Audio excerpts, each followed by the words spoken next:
నమస్కారం. సిటీ న్యూస్కి స్వాగతం. ఈరోజు ముఖ్యాంశాలు. అక్రమ బాణాసంచపై కఠిన చర్యలు. ఎస్ఐ సురేష్.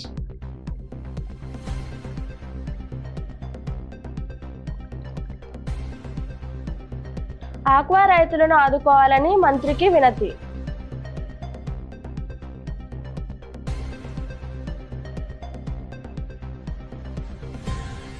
కుళాయిల నుంచి మురుగునీరు వస్తుందని నర్సాపురం మండలం వెముల్దీవి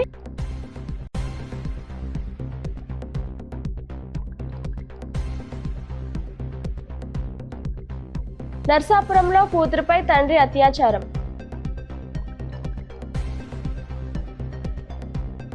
ఇప్పుడు కాసేపు ప్రకటనలు. దివ్య డిజిటల్ షాపింగ్ నర్సాపురం వారి 18వ వార్షికోత్సవ సంబరాలు. దసరా దీపావళి పండుగల శుభాకాంక్షలతో mega exchange and loan mela September 1వ తేదీ నుండి అక్టోబర్ 31వ తేదీ వరకు మాత్రమే. మీ పాత ఏసీ, ఫ్రిడ్జ్, వాషింగ్ మిషన్ ఏదైనా ఎక్స్చేంజ్ చేసుకోండి.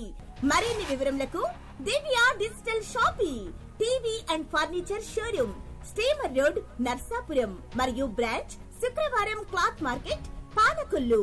సెల్ నంబర్స్ 9948277577 మరియు 9959877577. తిరిగి మళ్లీ వార్తలకు స్వాగతం. అనుమతులు లేకుండా బాణాసంచ విక్రయాలు జరిపితే కఠిన చర్యలు తప్పవని Narsapuram rural SI T Venkata Suresh హెచ్చరించారు.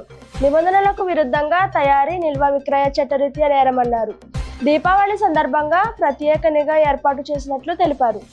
పాలకొల్లు పర్యటనకు విచ్చేసిన వ్యవసాయ మంత్రి అచ్చెన్నాయుడుకు శనివారం జై భారత్ క్షీరారామ ఆక్వా రైతు సంఘం అధ్యక్షుడు జి గాంధీ భగవాన్ రాజు ఆధ్వర్యంలో వినతి పత్రం సమర్పించారు. కుళాయిల నుంచి మురుగునీరు వస్తుందని నర్సాపురం మండలం వెముల్దీవి తూర్పులో స్వచ్ఛమైన త్రాగునీరు అందించాలని కోరుతూ ఆంధ్రప్రదేశ్ వ్యవసాయ కార్మిక సంఘం ఆధ్వర్యంలో గ్రామస్తులు శనివారం సచివాలయ కార్యదర్శి అడుగుల కళ్యాణ్ బాబుకు వినతి పత్రం అందించారు.